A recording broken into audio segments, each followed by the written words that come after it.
There we go. Now we should have some volume. Okay. Good Posting volume. notifications and checking on stuff. Good volume. Here we go. Right there. Don't want it there. Hey, Will. Sorry, I was a couple minutes late today. I was talking. It was my fault this time. I brought up an interesting discussion like 5 minutes till. Yeah, it's all right. We made it. We were having a good time, too. Turn this light on. All right. The YouTube notification is out. The Discord notification is out. And the Twitter notification's out. Okay. So there we go. I got the Discord and the oh, that's Glenn for Discord. And the YouTube one. There we go. Okay. And, see us on YouTube? Do you see us on Twitch? That is the question. Hey, Roxanne, glad you're here. Welcome back, Roxanne. Glad you're back, Come on, Twitch. Did we miss? Did you put a Will 3 and it not work? I haven't made it yet. I'm sorry. Okay. Sorry, I'm going to make it tomorrow. I'm just checking. I'm going to make it tomorrow. As far as I know right now, I don't have anything else I have to do other than barn work tomorrow before the stream. So Hurry up, Rundgren. Okay. Well, that one's still there. Well, we're one step closer. I'll never ever have to watch any more Victory ever again in my life. I'm done with it. We finished it today, and we'll talk about that tomorrow. Yeah. I still say that ending would be better if Stand Up to the Victory played. Yeah.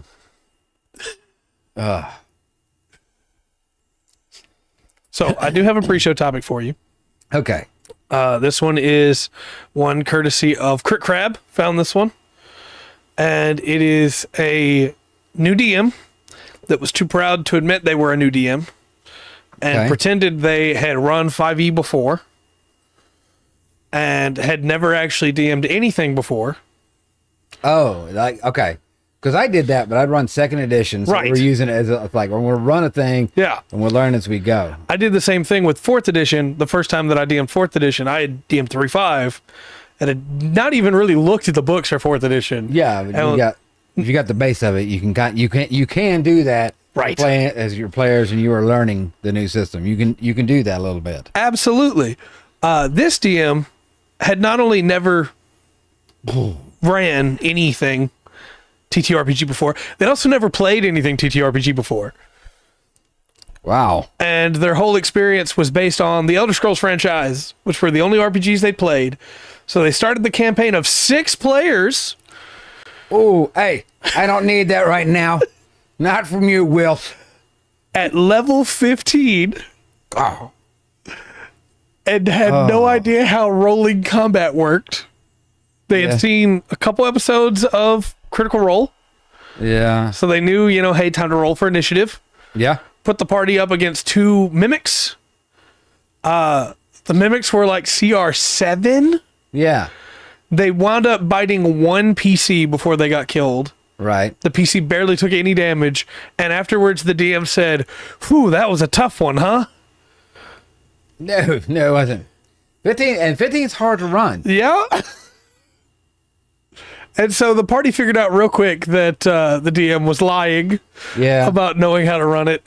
And I thought this was an interesting pre-show topic because, look, if you don't know how to run, it's okay. Just tell your players, this is my first time running. It'll all be all right. You don't have to try and pretend, Yeah. But I just thought that was an incredible thing to first time DMing ever, 6 players, level 15. That's nuts. It's absolutely no. You start at level 1. Yep. You start with the player's handbook and the basic races. You don't get crazy. Yep. Well, and I would even go so far as to say if you're a first time DM or GM, maybe do an adventure for the first one. Yeah, maybe something so. that can help you. It's okay to just get thrown in there, but something that can help you does help. That's possible, but then again, if depending on what you know, if you don't speak the language, it can throw you off a little bit. But that's right. I don't know. You can do it. That might not be. That wouldn't be a bad way to go. I mean, it will definitely get you to the points and tell you what, but it won't tell you what to roll. Really. Right. It won't give you the experience really. It'll give you a little bit of experience. Yeah. I don't know, man. like learning how to walk with a crutch. Yeah, either way, you just play it, right? You play it and you figure stuff out as you come to. And it's okay to make mistakes. Right. I've been DMing for a long time. I'm very rusty, but I make a lot of mistakes when I DM. I never do. But ultimately, if the players are having fun, even if you made mistakes, it's okay. Right. You know? Yeah. That's the important thing. But that there's some kind of you want an emotional connection and laughter. That would you're winning if you got that. Yeah, you got that. It doesn't matter how many times in combat you go, look, I shouldn't have done that. I didn't have the ability to do that, or I shouldn't have ruled that you could do that. I'm sorry. And the last little thing on this is, look, if you make a mistake, make a decision. I learned this from you. Yeah. Make a decision on how you're going to run it. Run it that way till the end of the session. Then you can discuss it with everybody afterwards. Right. Just, that's the easiest way to handle it. You don't have to sit there and pull up rules. Just, we're going to run it like this. Yeah. After the session, we'll look it up. Yeah. I'll do that. Man, I just think my biggest problems is my note taking, especially like we're doing Shadowrun. Like I draw my table, and I have my initiative charts there, and I'm keeping up with damage and stuff, and I'll make notes over here, and I'll start some damage over here. Then I gotta go over here, and like who's now? One of these guys was hurt like this. Okay, it was this guy. Yeah. Like that. Well, good joke. Shadowrun initiative is difficult anyway because you have multiple turns per turn. Yeah, so who goes yeah. Mm-hmm. Yeah. And it's tough not just on the DM, but I think it's also tough on the players because you're going, well, did that guy skip me, or does that guy just get to go again? And so then you feel like you have to ask, but then afterwards you're like, man, now I feel like I'm trying to make the DM feel bad because I'm asking.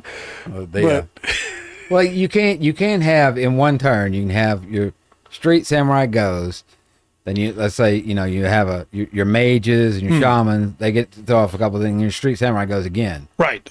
And in between there you've got the bad guys, villains, and it is a little bit different. Yeah, I enjoyed it. I felt a lot of pressure. Yeah, I like it a lot, but I didn't have to run it either. So, fair enough.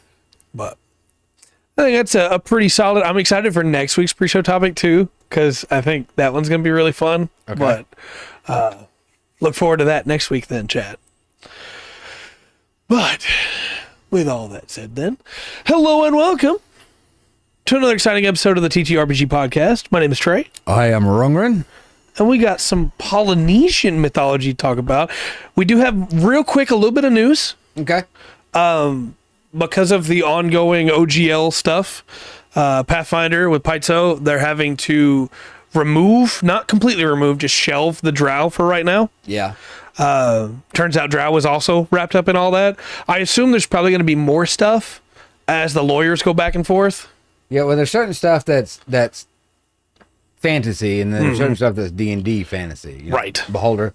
Yeah. I guess the drow fall under the kind of... That's a great one. I think you can get away with just renaming them. I think so too. Because there's other pulls from Norse mythology. Right. That you get. You just rename them. But I feel like their lawyers must have felt there was a strong enough case. I would bet it's on the name drow. Yeah, probably. I don't know. I guess just Pathfinder just has drow with Menzo Berenza, and yeah. Yeah, see, that's D&D. Right. And Paizo said they didn't want to just rename them.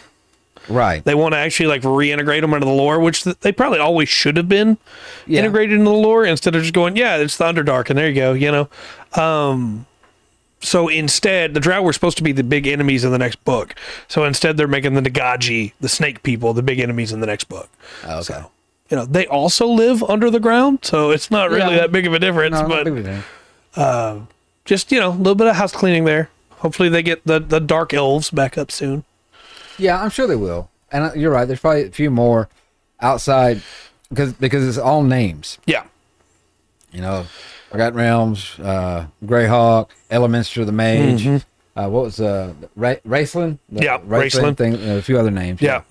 The only one I think so far that hasn't just been like a name is the alignment system, where they specifically own that system.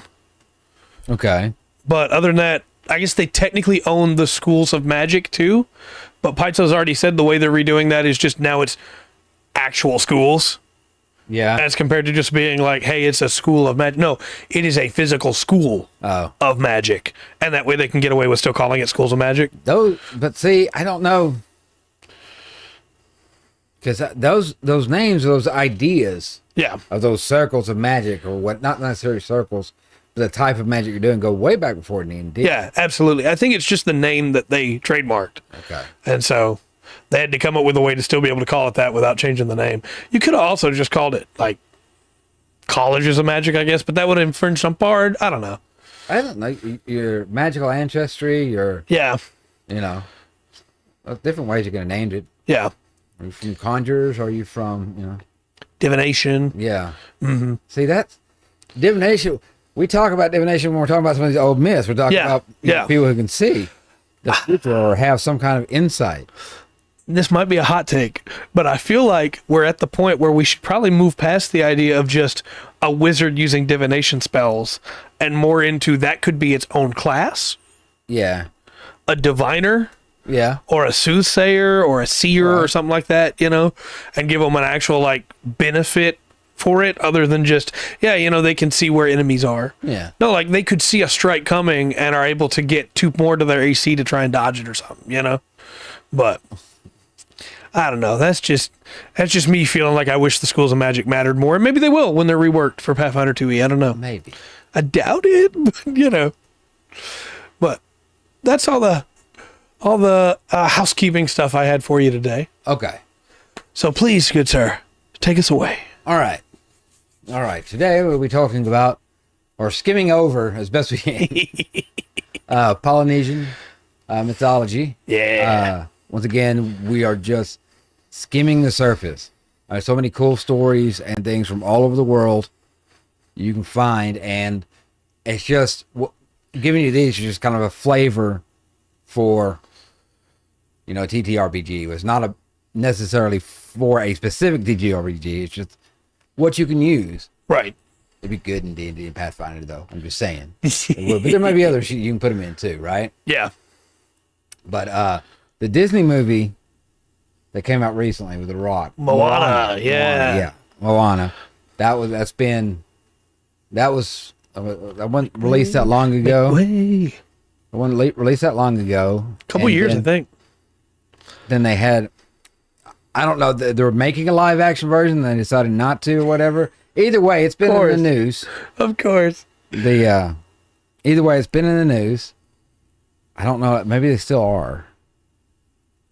Who knows with them, really? I don't know. If they don't get The Rock to play him, The Rocks can be very upset. No. It was The Rock who's supposed to play him. It was The Rock on the commercial for it was The Rock on the beach with his daughters, telling them that there's going to be a live action movie. Okay. You know, and that he was going to do it, and they're all happy and everything. And then I think it got backlash or whatever. I'm sure, but I don't know. So. With that being said, and you say I'm the one who gives downer news, right? What's that?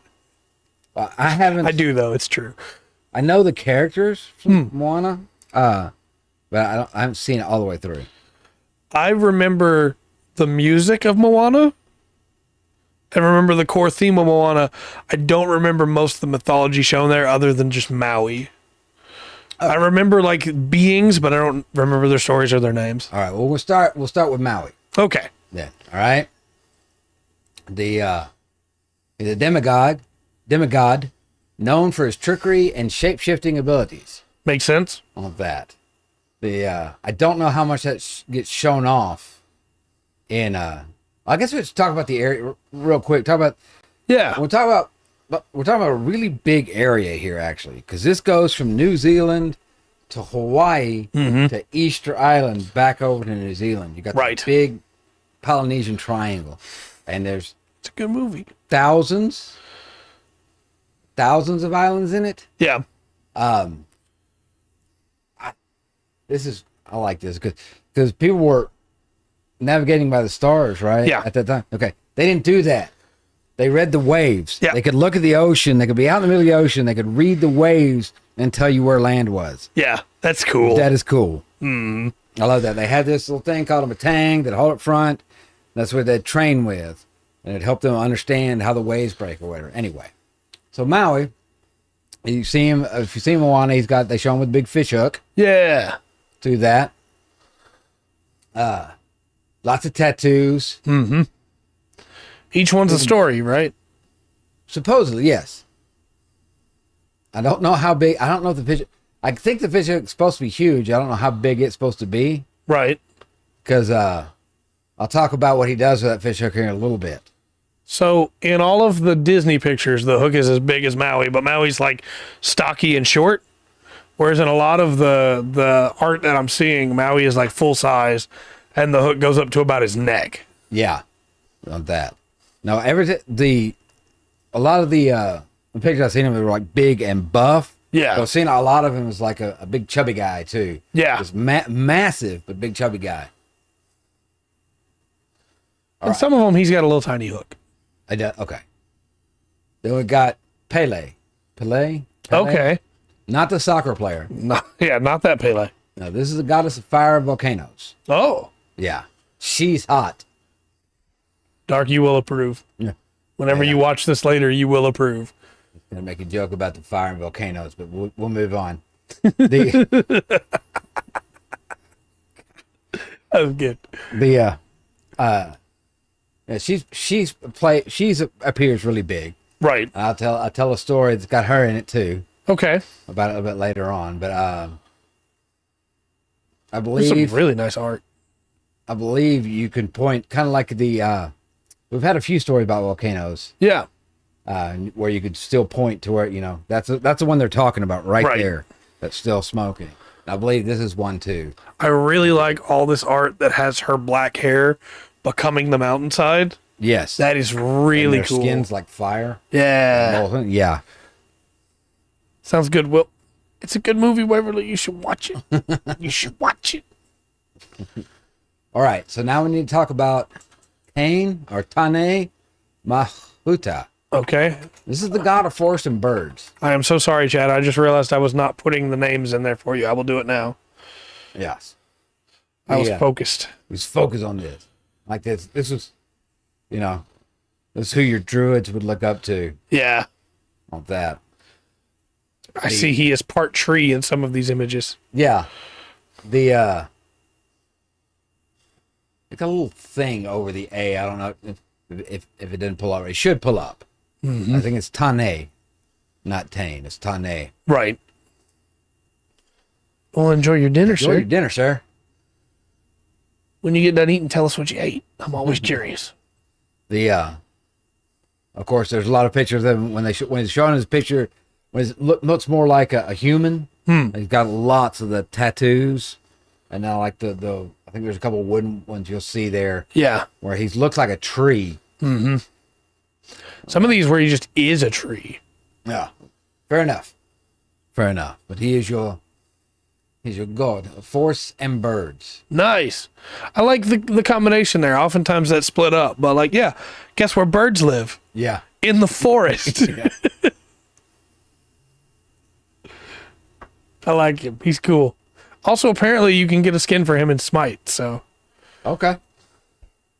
Where he is a giant tree man. Oh, no, it's a concept. I'm sorry. I couldn't see that from the original link. It is a concept somebody came up with, but it looks good. They should put it in the game. Just saying. All right. Just real quick. Yeah. Some of this art has him with a giant root tail. And I love that idea. I didn't find that. Why have we not seen that before in other stuff? I don't know. That is such a cool idea. I don't know. He's like ultimate druid, right? Yeah. Can a druid get a sick root tail? Possibly. We may be able to work that out. I bet they can in Pathfinder. Probably so. We'll find out. Now, I've got the next one is Tangaroa. Okay. And this is a god of the sea. And this guy's got to be powerful, right? Because over across the thousands of islands. There's lots of ocean. Yeah. Look at that. I like the new setup where you don't have to spell it out loud. I can just look it up and type it. Right. That's nice. Feel good about that, do you? Yeah.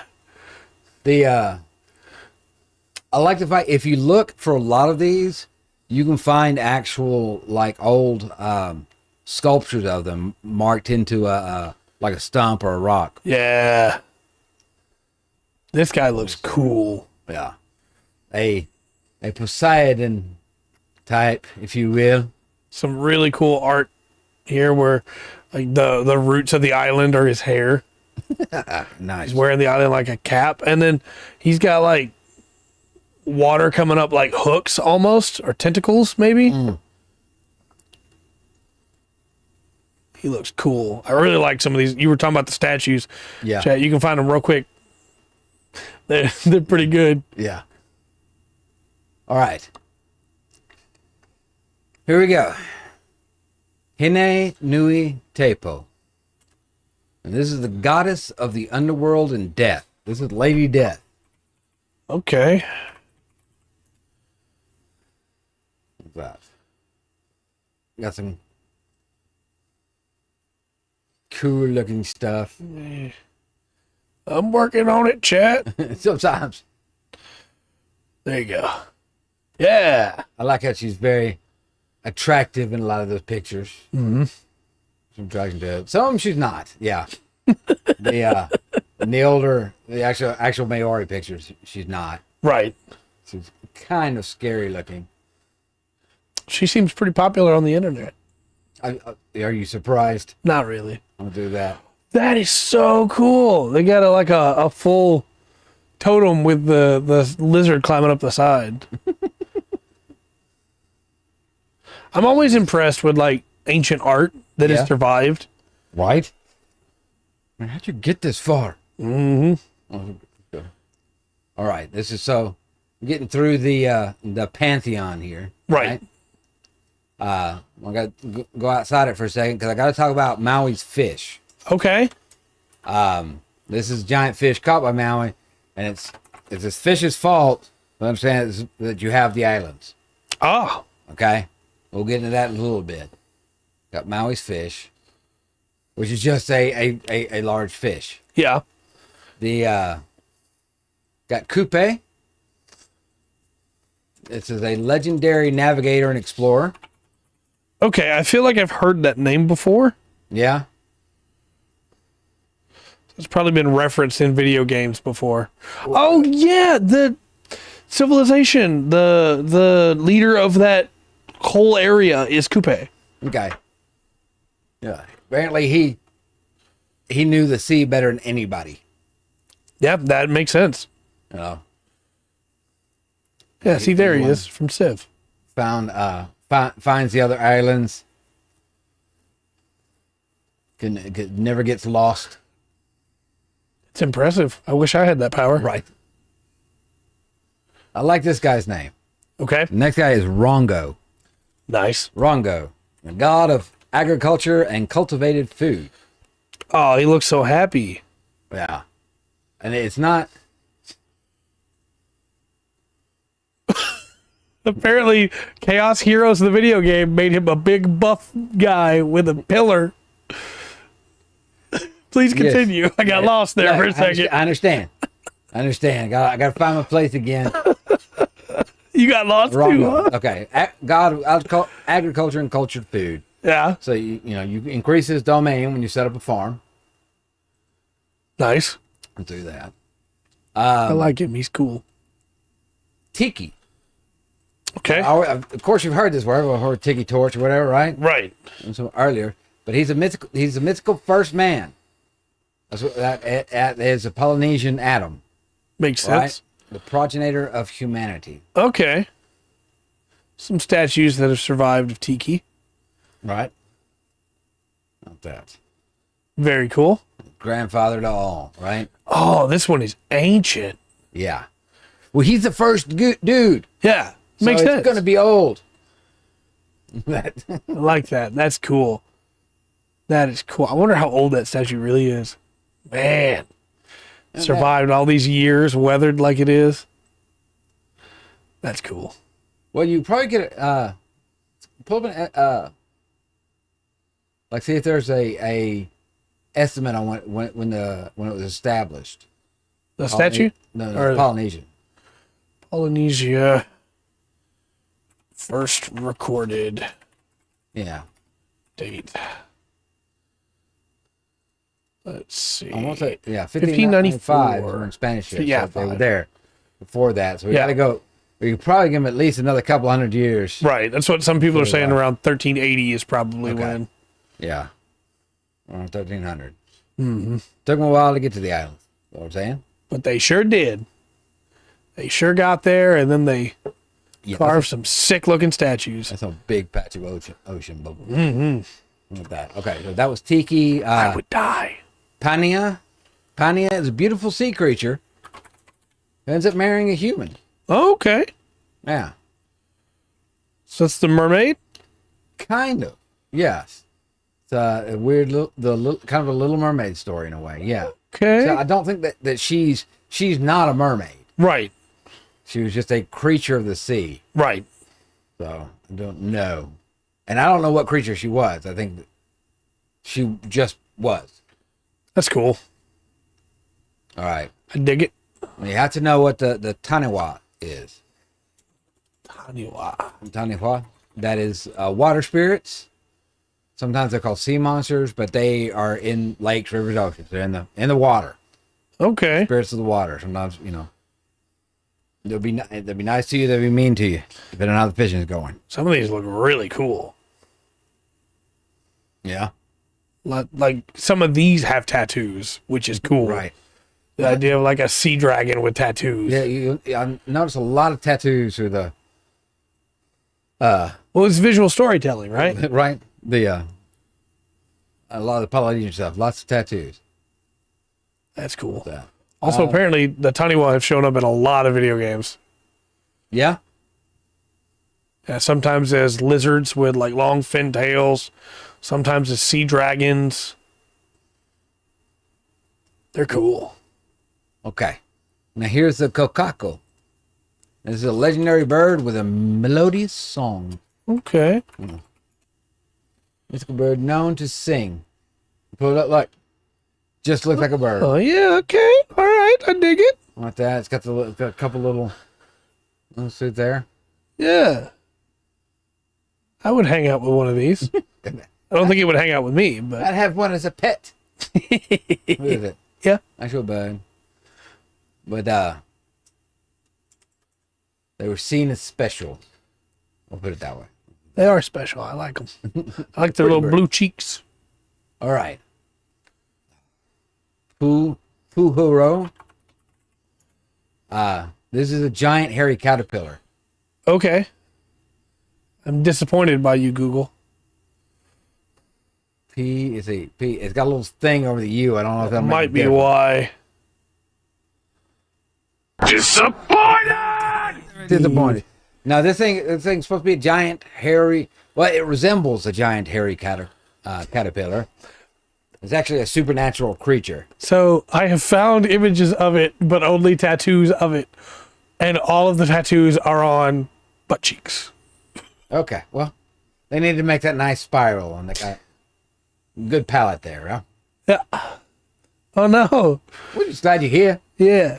Election app never hurt. I am not joking either. That is the only way that I'm finding images of this. Yeah. Come on now. You wanted a giant hairy caterpillar tattooed on your bum. All right. Is it Nightbot? Is it? It could be. All right. We're going to move next to the Punga. No, thanks. A deity associated with the sea and the ancestor of many sea creatures. Okay. In the early sea, decided it wanted to make some more creatures. Yeah? Yeah. There you go. Might be a little bit of turtle in there. Some different looking sea creatures in there. Yeah. But I like this thing a lot. easy. Is it the echidna? Not echidna, the creature, like the animal, but echidna like the Greek myth, the monster that gave birth to monsters. No, I don't know if that. No, these are not monsters. These are creatures of the sea. Okay. All right? They're not monsters. That look like a monster. It did. All right. That one just looks like a goblin from Lord of the Rings. That's exactly what that is. All right, hold on. Because they do have something called a Marakiwa. Marakiwa. And that's the god of sharks. It's a shark deity. Oh, nice. Yeah. Of that. Also, before we get more comments that are like, hey, you keep talking about this art, why are you not showing it off? Remember just a second ago when I said that all I got were images of butt cheeks? Yeah, we like to still have a stream, thank you. Right. Look. Explore. Go dig yourself. Go see what they look like. It'll be worth it, I promise. I got really excited for Shark God, and I haven't good pictures of no, Google has let me down again. That just means you people out there, you need to draw more pictures of Marakihau. Well, be careful what you ask for. That's true. That's the closest I've found so far is some art patterns. Yes. Well, they just probably wanted him to stay away. That's fair. Most of what I find is still just Maui everywhere. Turns out he's pretty popular. Yeah. Mahuika. Okay. Now, this is the goddess of fire. She has a secret. She can create fire. She knows how to make fire. Oh, nice. Right. That's handy. Yes. Her and Prometheus have a coffee sometimes. Yeah. Laugh at the other deities around. He brought it to her, then she just started making it. Yeah, something like that. I don't know. Or he never stole it from the gods at all. He took it from her. Right. She Yeah. showed it. Yeah, she was like, "Here, I'll just make it. Here, go." Yeah. All right. And Zeus just got mad. This was cool. This next one's kind of cool. The Ruru. R-U. Ruru. Okay. A wise and mysterious owl. Ooh. Got an owl god. Quite a few of those Love me around. some owls. There's quite a few of those around. And we see one here. The Polynesian myths. Very nice. And I like that because it's such an easy thing to throw in, right? Yeah. To a campaign or session, this owl has information for the party. Yep. Here's a giant owl. Yeah. And you got to do it like they did in Avatar, where Wan Shi Tong, you come into a place and then there's this huge owl, but he's not vicious. Right. Unless you break his rules. Well, what came to my mind was The Secret of Nim. Yeah. When Miss, what's the little mouse's name? Bugsley. I don't know. Anyway, she has to go see the owl. The owl's it's the wisest creature. I can see her in my head, but I can't remember her name. I can't think of her name. But when she goes in there, there's like skeletons and stuff everywhere. Mm-hmm. And then, if she doesn't provoke it, she might be all right. Yeah. But owls are cool. all right. There's the shark god. There we go. Does not look friendly. Nope. Not look friendly. Hinemoa. Hinemoa. This is a beautiful woman Oh. who swam across Lake Rotorua to be with her lover. Okay. Nice. Yeah. She was like, I may not swim the ocean, but I'm swimming across this lake to be with you, buddy. Yeah. To pull it off. And like I said, apparently, she was a hottie and she loved this guy. Good for her. She wanted to be with him. She went and got him. Right? There's a story. Like I said, there's a character right there to throw in a session, right? Yeah. She secured her man. Yeah. They live happily on the banks of the lake. She didn't let a lake stop her. Nope. Kai Tangata. Kai Tangata. We're going with that.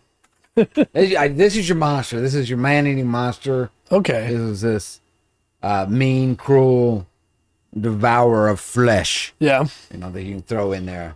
Try adding this in and see if no, not really. Okay. Well, it's worth a shot. Yeah. Not kind of disappointed on those pictures there as well. Yeah, it seems like Google is just pushing up Maui. Yeah, it's like, yeah, look, have you seen this? Yeah. Look, you're looking up all this stuff. Shows you just go watch Disney. They're our friends. Yeah, pretty much. No. But this is a monster, a darkness, an evil that lives in the forest. Okay. Sounds like a monster, all right. I like the idea of it being the single creature that can go from island to island using the forest. Yeah. It's like you can't get out on the beach, you can't get in the water, but it just that's cool. So no matter where you land, you have to be concerned with the forest. It's out there. And that might be on one hand where the thing comes from is, hey, when you find somewhere new, don't go, don't just run into the forest. Right. Or you'll get got. There's stuff in there. There's kaitangatas in there. Right. Yeah. Sounds about right to me. All right. We need this guy. This is Huiro. Huiro or Huiru. Okay. Whiro. The god of darkness, mischief, and evil. Oh. Yes. Well, there's art for him. Yeah. You can be. This is the wicked one. He's a really, really wicked trickster. Yeah. Yeah. This is the coolest looking trickster we've seen so far. Yeah. Even in like the less cool versions of him. Yeah. He's like a lizard man with a big cloak. Yeah. Or a spooky ghost dude with bugs. But in the coolest images of him on here, he's like a crazed looking guy covered in tattoos with his tongue out. Yeah. Or this huge demon creature with a mouth that holds the galaxy inside. See that. Or this four-armed dude holding fire in his hands. Yeah. No, this guy, I like the... he's got a darkness and evil, but also mischief. Oh, this is my favorite. There's one of him with a cane with a cigarette or a cigar. Sorry. Yeah. Yeah. But that's like, you kids get up to rotten little things. Mm-hmm. But look, that'll call him, and that'll lead to bigger things. Yeah. Oh, this guy's sick. Yeah. This is my favorite for sure. And I would have him show up in all these different forms throughout the campaign. Have him just show up. One time he's a lizard man. You don't know he's Weedle, and the next time. When you can't, times you think you trust him, sometimes it's not. Yeah, definitely. And when the party finally does confront him, then he's the, And what a great big bad, too. Yeah. The idea. I like that a lot. I'll be borrowing from this for my next campaign. Right. Okay, now through these in here, the Matavaru. Okay. They're just mythical warriors. There's 8 of them. And, of course, they're strong, brave. They're the best of the best. They're the best. But these are their... Not quite the same. Not like the Magnificent Seven, but yeah, I'm trying to think of another one that goes with that. And then we've seen that there's been this group of these outstanding warriors that get tested, and they go through. Oh, unfortunately, still just Maui. Right. Don't you mean this? Yeah. Isn't that what you mean? All right. Yeah. Don't you want to learn more about Maui and go watch Moana again? All right. Hakuturi. These are forest spirits that protect the natural world, like dryads, nymphs, things like that. And I don't know. I don't think that there would necessarily be good or evil. Right. They're going to be forest. Yeah. And that's what you start. You better make sure you have their permission before you start making a farm where where the forest was. Right. I really like the variety of art here. Some of them are birds. Mm-hmm. Some of them are like druidic style people. Some of them are like moss that used to be a man look like. And one of them is like an eel that would live in a river inside the forest. Like that's a really cool way to take that instead of just, well, they're regular druids. Right. No, they're forest spirits. Yeah. That's cool. Okay, this is there's two names that are gonna get me. This is definitely one of them for sure. Tuma Tauenga. And this is Ares. This is god of war. Okay. God of war, god of hunting, and human activities. I don't know how to. Sure, why not? I guess war and hunting would be. Those are activities, yeah. Those are activities as well. Yeah, people do those. They do. Kratos, get out of here. You don't belong here. Right, no. But that would be kind of a good kind of image for him, though, yeah. Right? This is the one that hangs out with Ares, and we got gods of war all over the place. Look, I know I don't normally throw out like names of, hey, you should go check this person out on stuff. Please do. On DeviantArt, Maui Empire has the sickest art for Tamatoenga. Like with a huge, welcome back, Will, with a huge spear and a cloak and covered in scars and with the thunder sickle. Yeah. Oh, that looks great. I guess it'd be a lightning sickle, not a thunder. Either way, Either way, it's good. It's war, it's hunting, yeah, and human activities. Slow down, Will. What did you eat, sir? Just out of curiosity. No, there's some sick looking art of this guy. They make a mini for him? Yes. Somebody makes minis for him on Etsy. It's pretty good. It does look pretty good. I might have to pick up one of those. A big clawed Yeah, that's left sick. arm. All right. Pork and rice. Nice. Now you can't. Good combo. We got to talk about the Manu, Manu. That name And sounds familiar. These are bird deities, but they kind of fill in like different natural elements and aspects of life. Yeah. That's why that name sounds familiar to me. I'm sorry. Manu is the first man in Hindu mythology. It's the one who wrangled the fish and Yeah. And well, here they're bird deities. that's cool. Yes. So you might pull up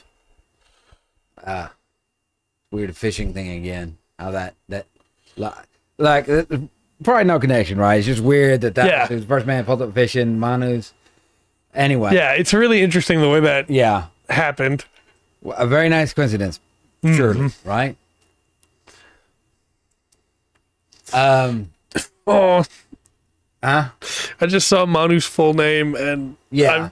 Shraddadeva The Hindu name? Manu. Maybe. Who Shraddadeva knows? Manu? Oh man. Yeah. I'm so looking forward if we do Hindu. Yeah. Looking so forward to it. Ain't really any of them I found the name, but Yeah. I know That's one so of the little about that one. that's one where the names are like, oh man, I'm gonna ruin this. All right. Yeah. The Ruamano. Everybody loves Ruamano.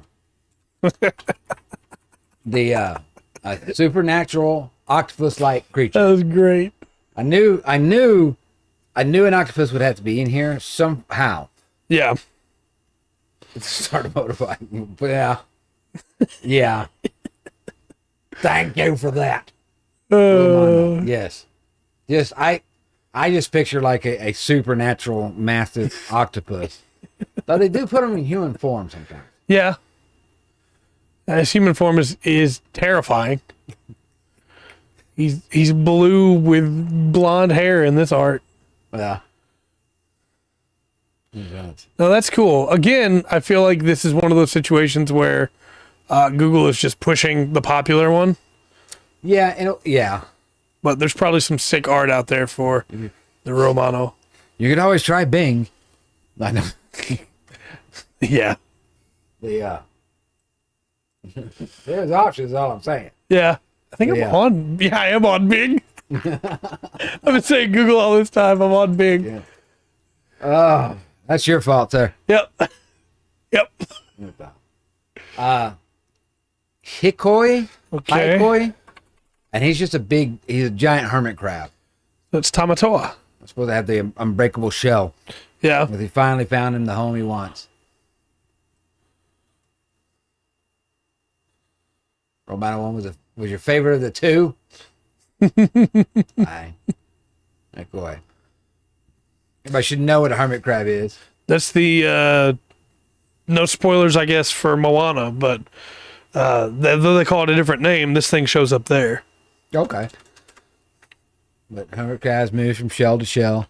They're actually pretty cool if, like, there's a big colony of them, and one of them, like the oldest one, finds the biggest shell, and he moves into it to get, gets all situated. They'll start a line based on size to take the next house. Nice. That's really cool.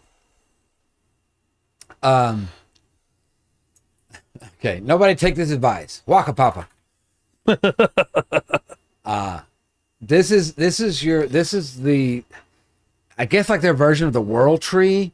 Okay. It connects all living beings, like spirit tree, world tree. Yeah. Type thing. Okay. But, yes, it connects all life. All life is connected through the Waka Papa. Makes sense. Right? All right, got just about 3 more. And introduce in real quick. Just some names to hear and some concepts behind them, right? Okay. All right, so here's the Hine Moana. Hine Moana. I feel like I know what that's going to come up with. The goddess of the ocean and marine life. Yes. I expected just Moana. That's actually... I'm surprised. No, it's actually brought up some stuff for her. Yeah. Very good. Hine Moana. Yeah, she is the... once again, she's the goddess of the ocean, the life in it, all that kind of falls under her domain. Yeah. She can get up. If she gets upset, you're gonna have problems.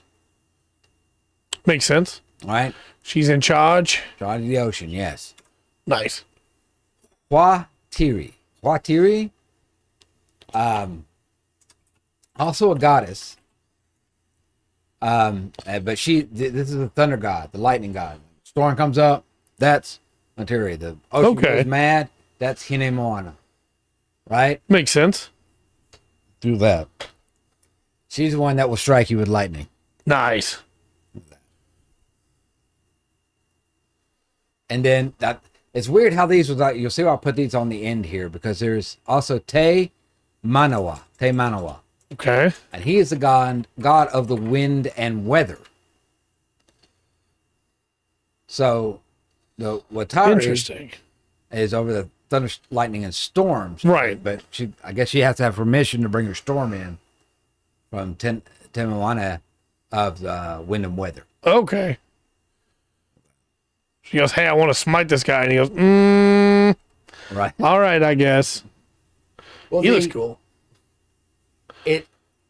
They have, we see a lot in mythology. You see a lot of polytheistic ideas, right? That there are certain deities that they have control over certain things. Mm-hmm. It goes, and then they, in some it gets like down to like there'll be a spirit or god over this table, so to speak. Greek. Right. Where, hey, this guy is specifically over when people get drunk on Thursdays. Yeah. I think a lot of stuff like that in Hindu mythology as well. But in this, I noticed that's where the spirits, the bird spirits, fit in a lot. So I'm guessing it'd be a good thing to have birds living in the trees around your house, probably. Nice. I like birds. All right. We got kind of a good ran through a cast of characters. Yeah. Kind of talked them up a little bit. What they control, what they were over, little things about them, right? So I got some stories to tell, and I think it's going to mention quite a few of them, right, as we go through. All right, and we'll start out with the creation of the islands. Okay. All right. So long ago, in the vast expanse of the Pacific Ocean, there existed only the deep, endless sea. The gods looked upon this vastness and desired to bring forth something more. Makes sense. A place for life to thrive. They called upon the mischievous demigod Maui, known for his cunning and magical abilities, to carry out their grand plan. Maui, armed with his enchanted fishhook, made from the jawbone of his ancestors, set sail upon his mighty canoe. With each stroke of his paddle, the water stirred, and the waves danced beneath his vessel. His journey to the depths of the ocean where the powerful sea gods dwelled. As Maui reached the deepest point of the ocean, he cast his magical fishhook into the water. With great strength and determination, he pulled with all his might. The ocean trembled, and the surface erupted with a mighty force. Nice. Maui had caught something extraordinary, an enormous fish, a guardian of the ocean depths. This was no ordinary fish. It was Te Ika a Maui, the great fish of Maui. Its wriggling body thrashed, creating immense waves that crashed against the shores. As the struggle continued, the powerful fish carved deep furrows in the seabed. These furrows filled with water, becoming lagoons, while the peaks of the fish's backbone rose above the surface, forming majestic islands. Maui's incredible feat continued as he pulled the fish towards him. With each pull, the islands rose higher and the land took shape. Valleys and mountains formed, covered in lush vegetation and teeming with life. As the fish finally succumbed to Maui's strength, it became a permanent part of the landscape, transformed into the islands we know today. Thus, through the ingenuity and bravery of Maui, the god's vision became a reality. And that's how the islands of Polynesia emerged from the depths of the sea. Nice. Went through. Good job, Maui. Right. And that's that big fish hook, right? He needed a big fish hook for that. So he got that from his ancestors. Yeah, ancestors' jawbone, yeah. Nice. So maybe they give it a better size. Ancestors must have been pretty big. Yeah, pretty big. I guess so. I really like that idea of he was fishing and he drug the islands up while he was fishing. Yeah. It just feels like such a accidental thing. No, he did it on purpose. He knew he had to get a guardian down there. It's big enough to pull up. He knew. Yeah, yes. I'm sure.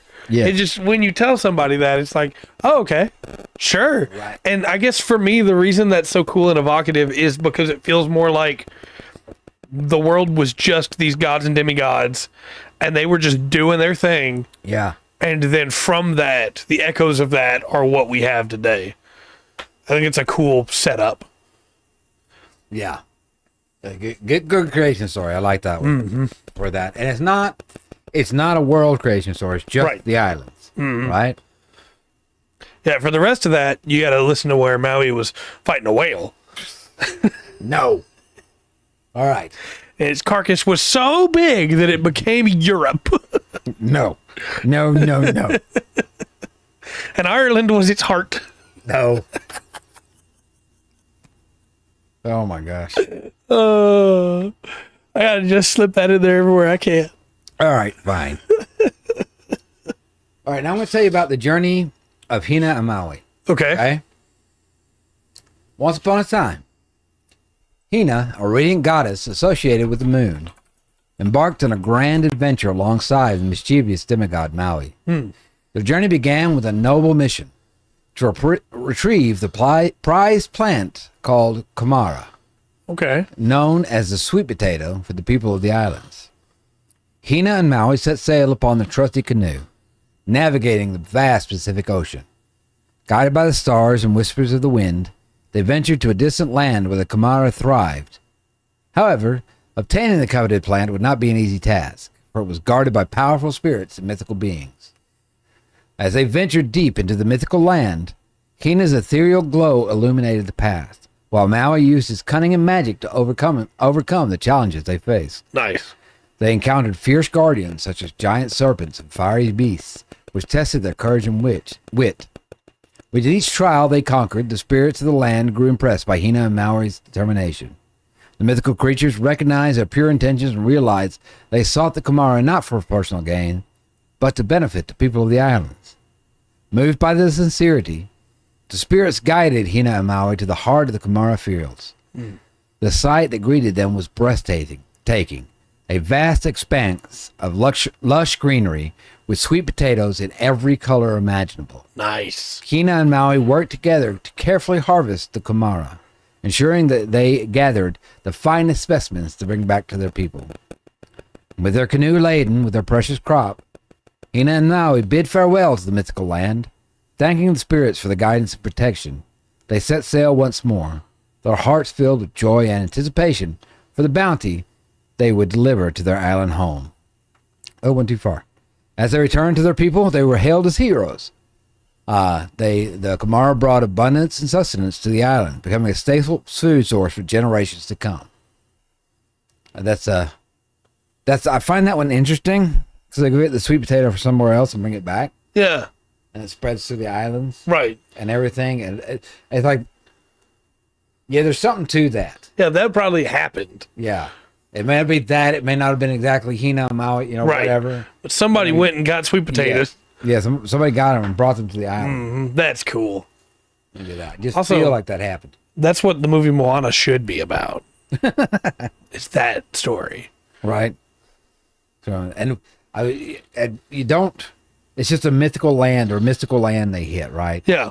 Where they get this stuff. You don't get, not a lot of description. It doesn't give anything. Yeah, it could be South America. It could be Africa. It could be. It was just whatever it was. It was strange to them. Right. It was a mystical land to them. What they saw was different, kind of a weird way to live for whatever.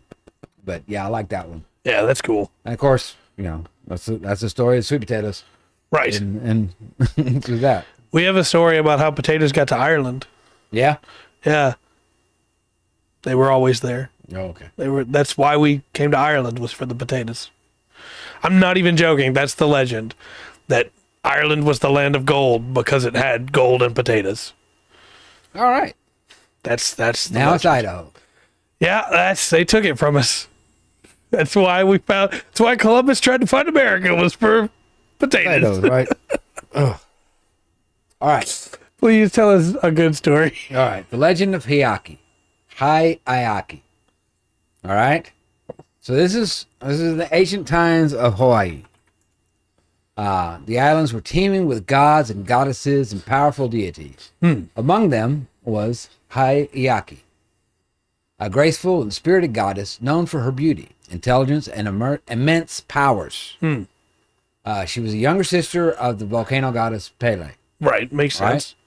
Who ruled over the fiery depths of the earth. One day, Pele called upon Hiyaki for a grand mission. Hiyaki. The mortal realm was plagued by a terrible monster known as the Mo'o. That's M-O'-O. And it's a fearsome dragon-like creature that was just wreaking havoc across the land. Makes sense. So Pele entrusted Hiyaki with a sacred task to journey to the far reaches of the island, confront the Mo'o, and restore peace and harmony to the people. So I don't know if she went to New Zealand or what. Right. Because both of Easter Island's way over here. That's the 2 points of the right. Okay. With bravery in her heart, Hiyaki embarked on a perilous quest. She traversed treacherous mountains, lush forests, and raging rivers, facing countless trials along the way. With her enchanted staff in hand, she used her divine power to protect herself and aid those she encountered on her journey. Nice. As she ventured deeper into the wilderness, she met both friends and foes. She formed a bond with a mischievous yet loyal Kupua, the shape-shifting demigods who inhabited the islands. Together, they faced monstrous creatures and overcame immense challenges, combining their unique talents to defeat their adversaries. Okay. Throughout her odyssey, she encountered the Mo'o, a fearsome creature with scales as tough as obsidian and fiery breath that scorched the earth. Nice. A dragon that breathes fire. Yep. In a battle of strength and wit, Hiyaki unleashed her divine power, wielding the forces of nature against the Mo'o. With each strike, she weakened the monster until finally she vanquished the threat and brought peace back to the land. Her triumphant return was celebrated by the people, who praised her as a goddess and protector. Her bravery and selflessness inspired generations. She became a revered figure in Hawaiian folklore. Songs and chants and stuff that dances about her today. Nice. Does that. So the Mo'o. Yes. Pokemon. Yeah. Has Jangmo-o, Komo-o, and Komo-o. I assume those all must be referencing the Mo'o. I don't know. but those are the dragon types for the Possibly so. sun and moon, which are the Hawaiian themed. Yes. But once again, we run into dragons. Always. Always dragons. Dragon. All right. Now, you ready for another story? Yes, Another always. story. All right. This is the legend of Maui and the sun.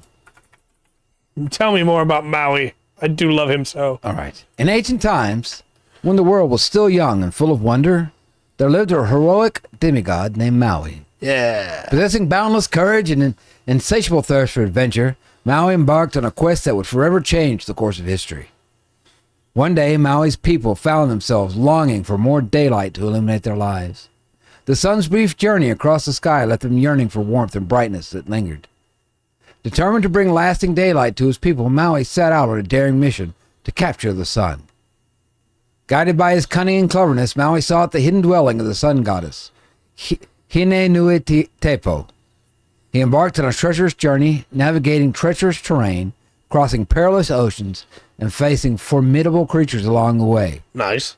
Yet undeterred by the challenges that lay ahead, Maui pressed on with unwavering determination. Finally, Maui reached the dwelling of Hine Nui Tepo, where the sun reposed each evening. Concealing himself, he carefully devised a plan to capture the sun and negotiate for longer daylight hours. As dawn approached, Maui seized the opportunity, ensnaring the sun with his enchanted net. Nice. But as he triumphantly held the sun captive, Maui realized the tremendous power he had harnessed.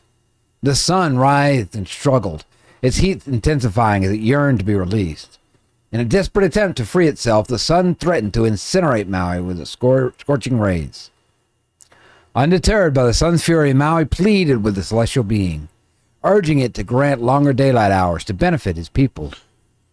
Moved by Maui's plea, the sun reluctantly agreed, but only on the condition that Maui release it from the net. With great caution, Maui freed the sun, ensuring that it would rise each day and bestow its radiant light upon the world. From that day forth, Maui's people enjoyed extended daylight hours, basking in the sun's warmth and illumination. Maui's bravery and resourceful had forever altered the course of the world. He went and caught the sun in a net, man. Yeah. I was like, look, you got to slow down, man. Yeah. Slow down across the sky. Come on. Well, Maui, I wish that you had negotiated for the sun to only make longer days and hotter days. Yeah. Sometimes. But no, that's really cool. And I like that a lot more than like the Sumerian myth of how the equator came to be. Yeah. You know, I think that is a lot more thematic and fun than, Enkidu stomped so hard that the world divided. Although that is cool too. That is pretty cool. Yeah. I bet it was getting hot when he's catching the sun. Yeah, no joke. Getting through there. God, Maui's got some skills. That's all I'm saying. Yeah, right? he's pretty cool. He has got some skills. There is some really good art here where Maui has the sun like lashed with his net. Yeah. And then he's like carrying him over the islands as he's talking to it. Yeah. That's cool. But I also like that. That's not the first one where it's like, and they, we run into this. A lot of these are like, and he just pleads with him to do the right thing, or he pleads with his god or goddess to do the right thing, and they're moved by their emotion, and so they do it. Yeah, and they're moved by emotion, whatever to it. The stories of you believe it, do the right thing. Mm-hmm. This would be the good thing for the people. Yes. All right. I'll switch to somebody else. I'm talking about Tane now. Okay. It's the legend of Tane and the trees. Okay? All right. So in ancient times, when the world was still young and full of wonder, there lived a mighty god named Tane Mahoata. Tane was known as the god of forests and birds, with a deep love and affinity for all living creatures that dwelled within his lush domains. Nice. One day, as Tane roamed through the verdant forests of say New Zealand, it's sure Aotearoa. Okay. That's New Zealand. He was struck by the sight of the vast expanse of land and the towering. I guess New Zealand would look huge. So that's the biggest chunk, right? Right. Right. Yeah. I guess it must. Yeah. He was struck by the sight of the vast expanse of land and the towering mountains that stretched towards the heavens. Feeling a sense of incompleteness, he realized the world lacked something truly extraordinary, a connection between the earthly realm and the divine. Okay. Driven by his vision, Tane embarked on a sacred quest. He journeyed deep into the heart of the forest, searching for the most magnificent trees that would serve as pillars to bridge the gap between the earthly and celestial realms. Makes sense.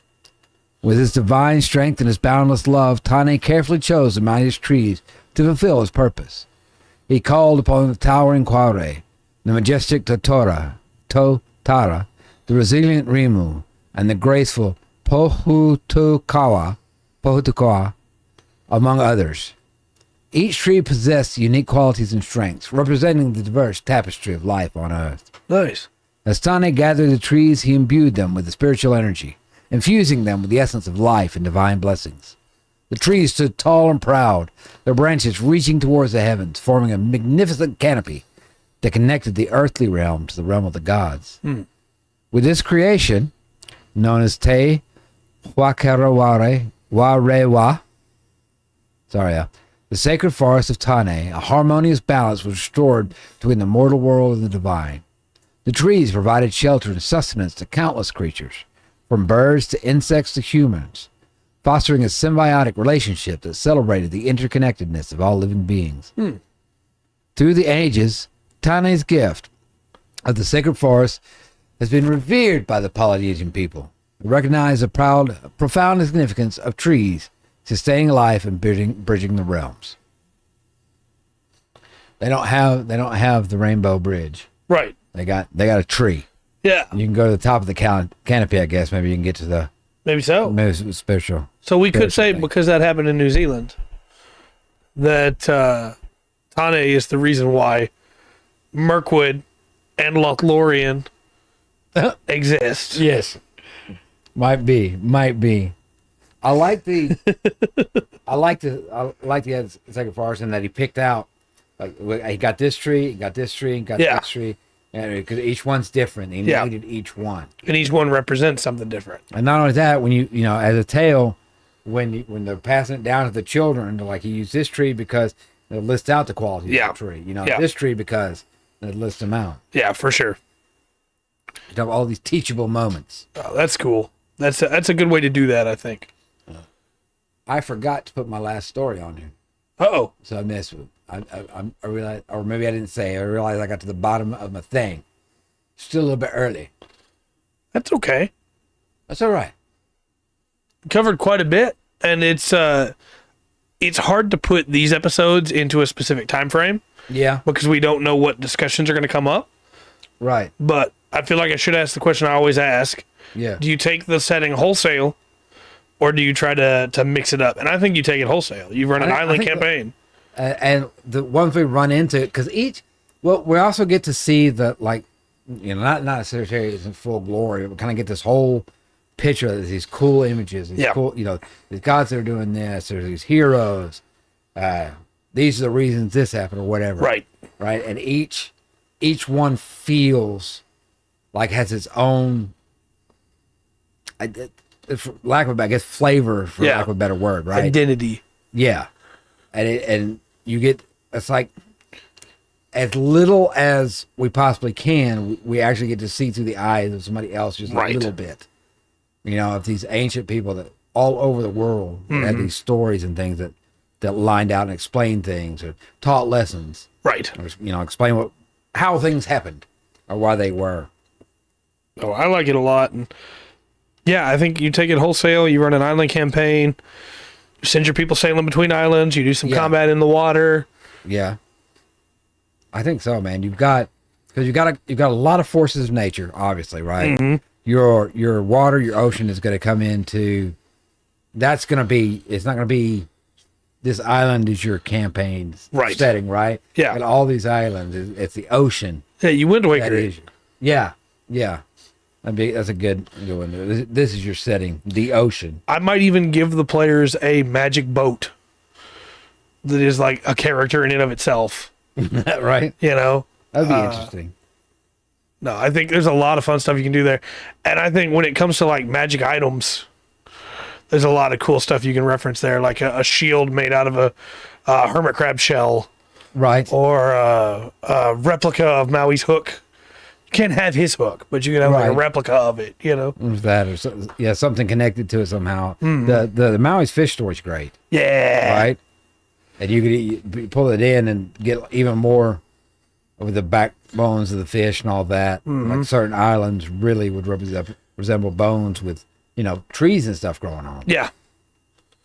I think you could do some really fun stuff too with a barbarian based off Maui that is not rage, but instead is like Not named Barge. named Barge, but instead is like what's the right phrase here? Mischief almost. Yeah. Of like instead of raging, the barbarian is going to try and imbue Maui. It's like they're going to channel Maui for a moment, and they get like a fraction of his power. Yeah. Well, Maui is as a demigod. He's I don't know. He seems central in a lot of things. Yeah. Right? It was his fault the islands were created. Yeah. It's his fault that we have the days for this long. Yeah. That's a lot. So there's lots of gods and goddesses, but see this demigod, this human and god type thing, that's really what causes all this stuff. I do know one more Maui story. And this is just one that I've picked up over the years. Okay. But, and I don't know any of the names. I apologize. All right. I just know the general facts. Okay. Maui at one point fights a giant sea serpent. Okay.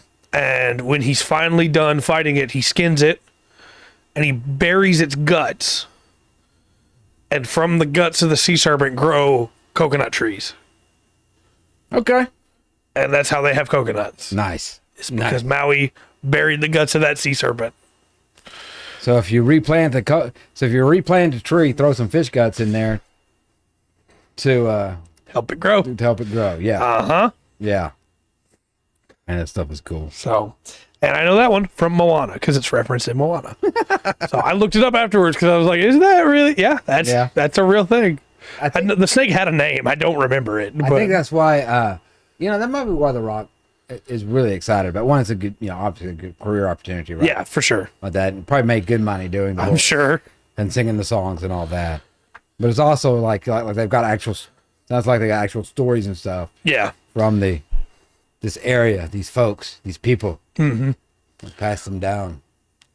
I do think out of all of them, it's Huiro and Maui are still my favorites. Yeah, I like the yeah. There were some really cool ones that were brought up, and I like them a lot. There's just none of them that like super stood out the way those two did for me. Yeah.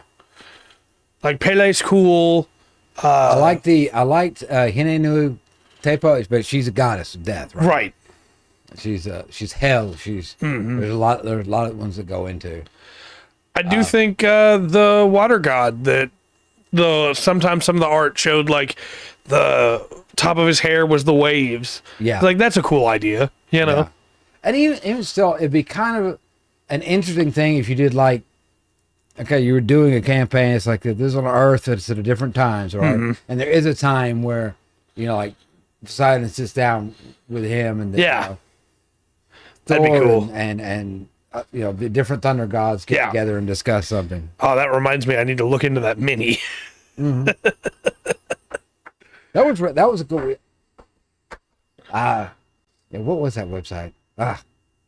Maui Miniatures, wasn't it? Maui. Well, no, the art was Maui Central, I think, on DeviantArt.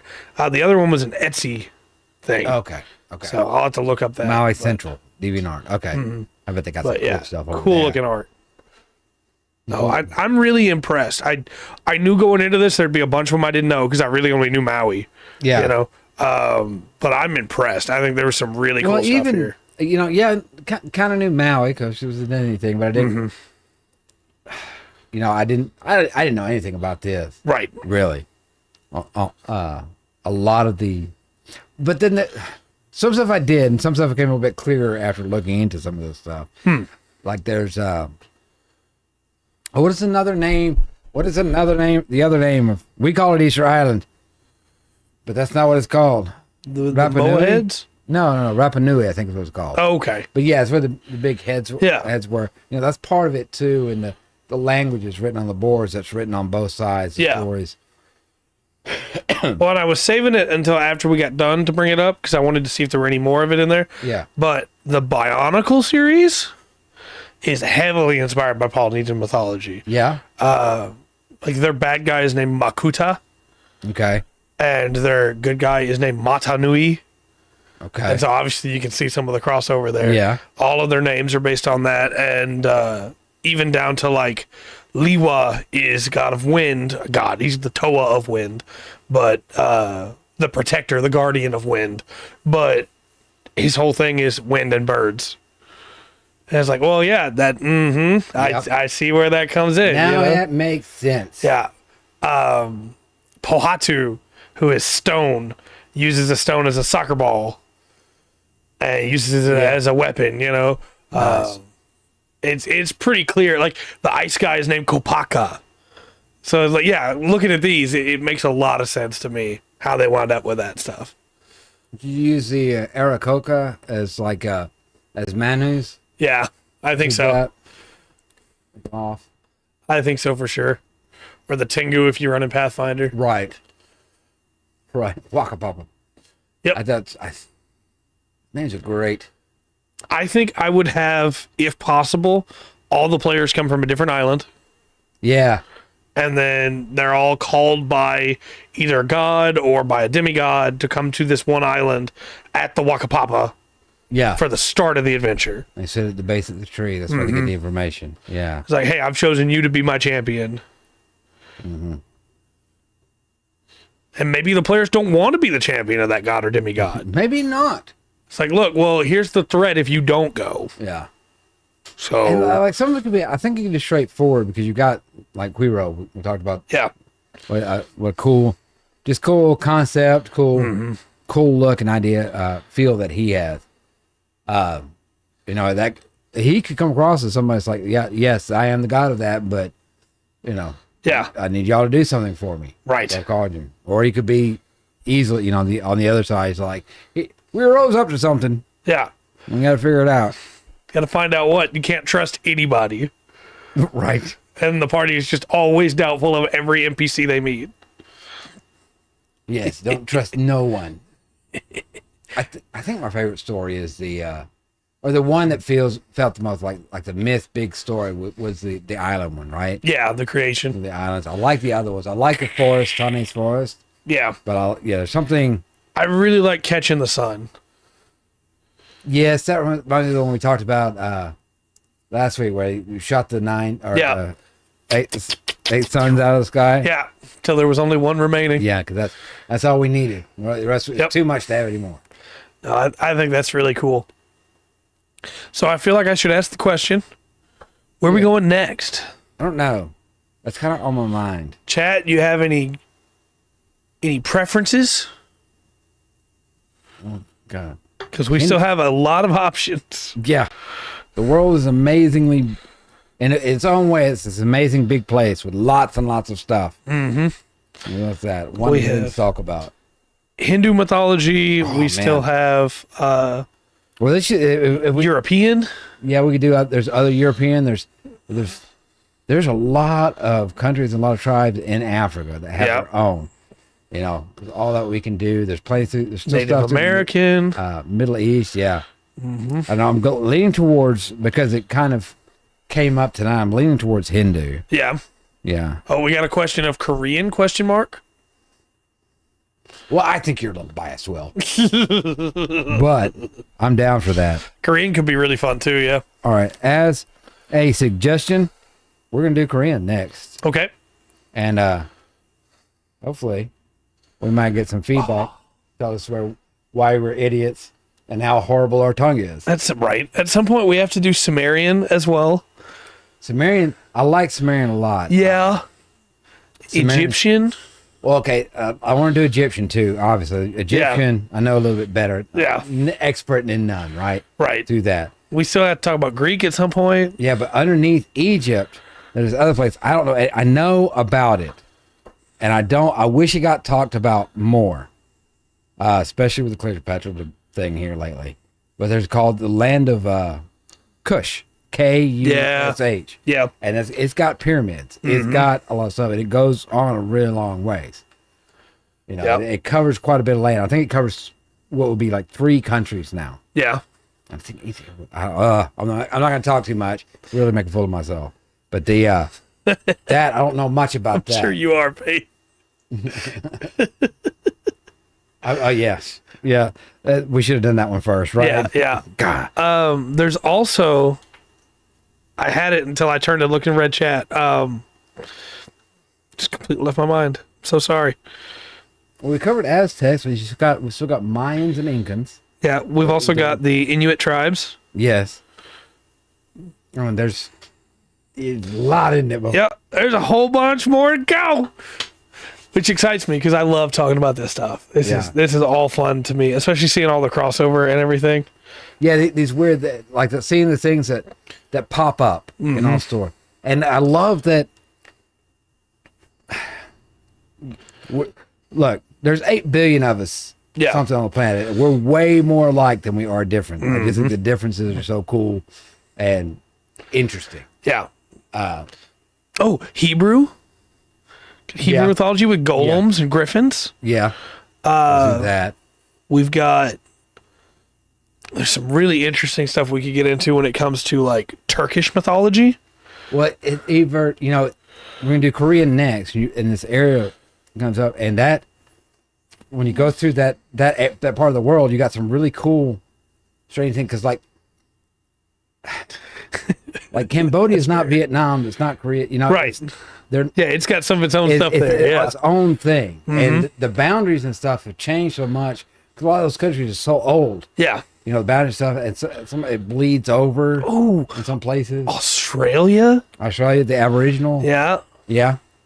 There's some good stuff we saw. I'm interested in the Aboriginal one because I wonder, because that's Australia, and which is right below. No, New Zealand's down here. Right. I was thinking New Guinea. Yeah, with that, that big triangle right here, and you got that. New Zealand, I don't know. Well, like I said, the wonderful stories, wonderful characters, wonderful myths everywhere that are worth looking into. Then, of course, we have, Shambhala, we have Agartha, we have Atlantis. Yeah, well, conspiracy theories we can go to. Atlantis was real, though. Yeah.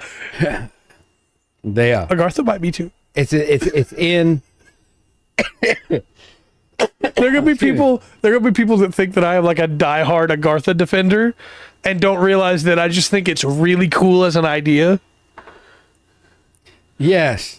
And then people will start putting together that's where Aryans come from, and they might go down the wrong path. Yeah, that's true. That's true.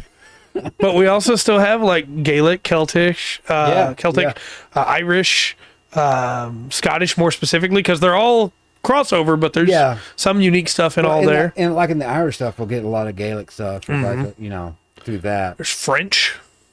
No, we're not doing the French. I'm not saying we have to. I'm just saying there's specific French mythology. Right. You go through and a lot of that, like I said, a lot of when you go back and start looking, there's so much that this kind of stuff crosses like any national borders that we have today, right? For sure. Like Hawaii and New Zealand, they in a weird way they share a mythology, right? That's 2 different countries. Yeah, 100%. Well, and just throwing this out there, there's a lot of American mythology that's come up too. Yeah, that might make for a really fun episode. Yeah, you've got Johnny Appleseed, you got Pecos Bill, the Mothman, Paul Bunyan. They like as far as mythology goes, there is. There's some really fun myths that have come up about Daniel Boone too. Right, and some fall under myth, some fall under legend. Yeah, I'm going through that, but you get that as well. It's your language. It's a young, the Polynesian myth. I would say the Polynesian myth is kind of a young myth. Yeah. The best we could say is probably about the 14th century, right? Yeah. 1300s through there, and then the American mythology is a couple hundred years. Right. I guess the oldest one that we would cover would be Sumeria, unless we covered Mesopotamian. The only way, but that gets wrapped up into Sumerian.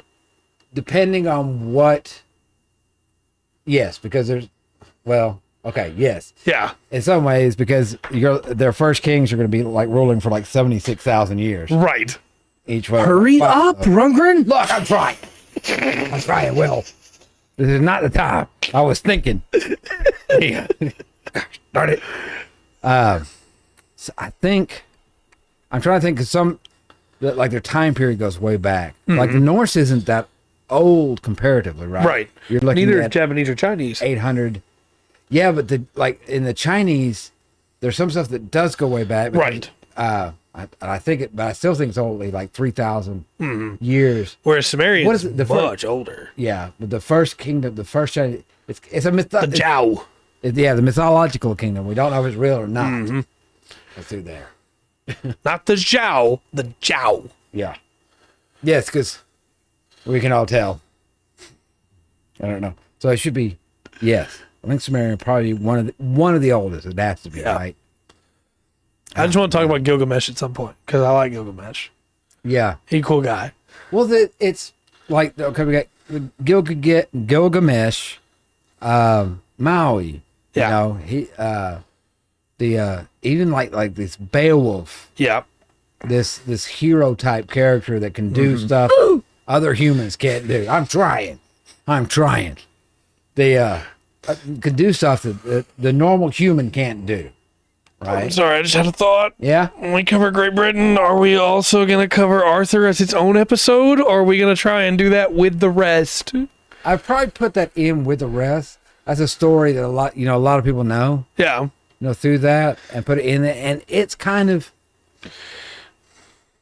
But it's strange because it's a story that was taken, and we're probably gonna look at the Norman version of it because that's the earliest one, right? The French version of it.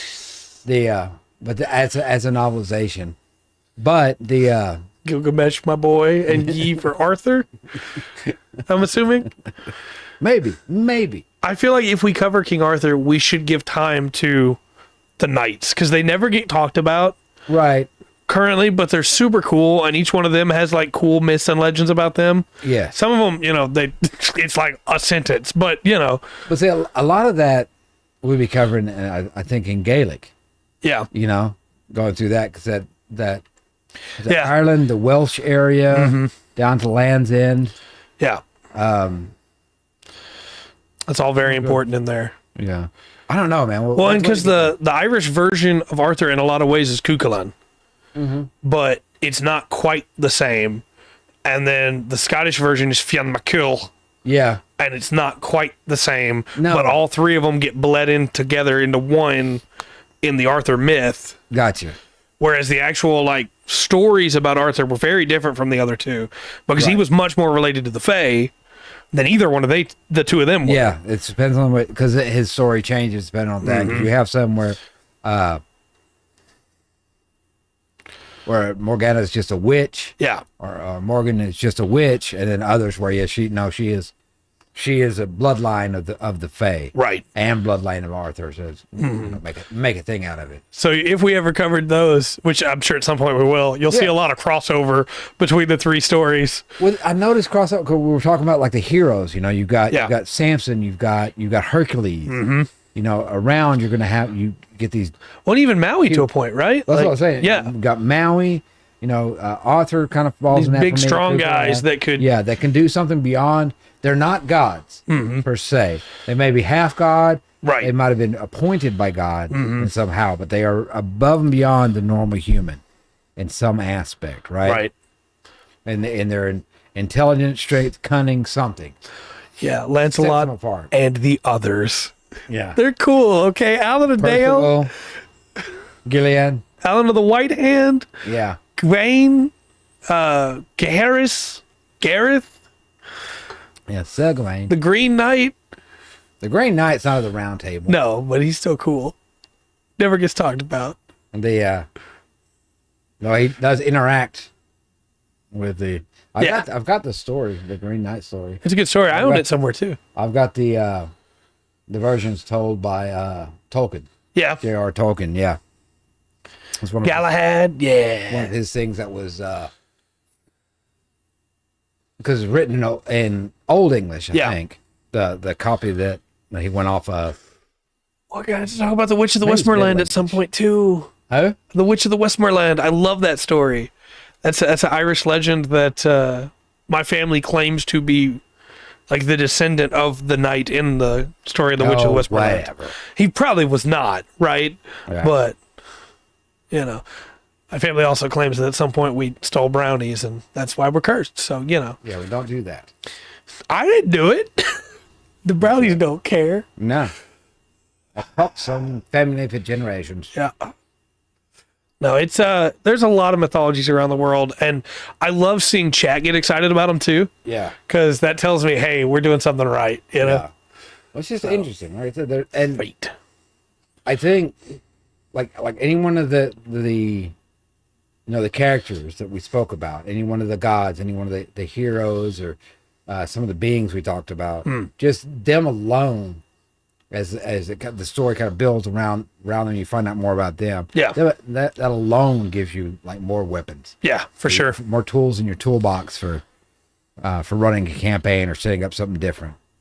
And we've said it before, but you should always be stealing for your campaign. Yeah. Should always be taking ideas from anything you can find. Don't tell it directly the same as it was. Yeah. Yeah, copy the homework, but change it up a little bit. Yes, from the deer. I didn't steal the brownies. That wasn't me. But yeah, it's the deer. Well, I'll do that. So next week's Korean. Yes. Yeah. I'm excited. I know very little about Korean mythology. All right. That's a big blind We'll spot dig for into me. it. We'll look at some of the characters and things and monsters and creatures and stuff that come from through, and I'll find a few stories Nice. as well to tell. Very cool. Tomorrow we'll be finishing off the GM cardigan. Right on. Almost done with that. Monday, Immo Mondays. Yes. To Moria. Maybe we can free ourselves from Moria's hold. No, not yet. We got to at least get Zickelberg back. I mean, you know. Right. Come on. And also, I guess, Bori, Yeah. Probably. if he's still alive. Tuesday, we'll be talking about some more news. I will try to find less depressing news. I will try. All right. Unfortunately, that is the current trend in the gaming sphere. But I will try to find some good news. All right. Bad news sells. That's true. And then Wednesday, you'll be playing something, hopefully not Gollum again. But Oh yeah. No. Which it wasn't as horrible. Probably mention again tomorrow. Or excuse me, Tuesday. But it wasn't as horrible as like the reviews and stuff. right. But it definitely could be better done. Yeah. And like I said, it wasn't as bad as expected. There was some, like I said, there were some glitches in some video stuff, nothing game breaking or anything. Yeah. Just kind of like, that doesn't look finished. Right. So that, but it is. We made it. And then next Thursday, we'll be doing Korean mythology. Yes. Just real quick on the Friday streams, the vote was finished. I'll be painting a Monster Hunter monster next Friday, not the one coming up, but the one after. Okay. Not tomorrow, but next week. Don't know which one yet. I'm going to pick. I don't want to try and tackle one of the huge ones yet until I see how they deal with the paint. Okay. I don't think it'll be a problem, but I want to make sure. So I might go ahead and prime like 2 of them. All right. And see, because it might also be way faster to paint them with how big they are. Yeah. So we'll see. But I'm excited for that. So. All right. You got any videos coming up? Just the usual stuff. Tomorrow, I wanted to have the Zelda video out, but didn't have it in time. I didn't get it finished in time. So tomorrow will be another episode of Gundam Myth, which is Wilder Myth with Gundam characters. Continuing story of Amuro, Lieutenant Quattro, and Camille. As we work our way through there, I'm not looking forward to when I get, because I plan on doing one for each like chunk of Gundam. Yeah. I'm not looking forward to having to add victory characters in there, because they're not. Yeah. Well, Maybe it might tell a better story than victory though. it might. But the Chained Echoes for review went up yesterday, and so hopefully if you've been on the fence about picking up that game, you check it out. I'm really proud of that one. I think it turned out to be a really good review. So okay. But All right. Good. no, deal. that's pretty much everything. Hopefully Zelda video Monday. Yes. All right. Well, go Go listen to my music. You'll see it time. That's one of the things they use to train the waves.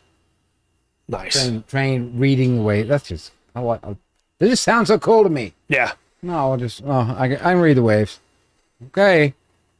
I can barely speak English, and you can read the waves? Yeah, right. You're going to have somebody sitting up at the front of the boat just staring. Yeah. Like, look, that's impressive. That's what I'm saying. That's Hurry up, Rundgren. A trim will. This will happen. Yeah. I guess that's it. That will be. It's not done yet. I'm going to make it tomorrow. I promise you. No, we'll see. We shall see. No. I think we covered everything. Monday, Friday, 8, 7 Central. We're always doing something here. It's different every night. One of us will be here doing something. Disappointed. I understand, but we're still going to be here.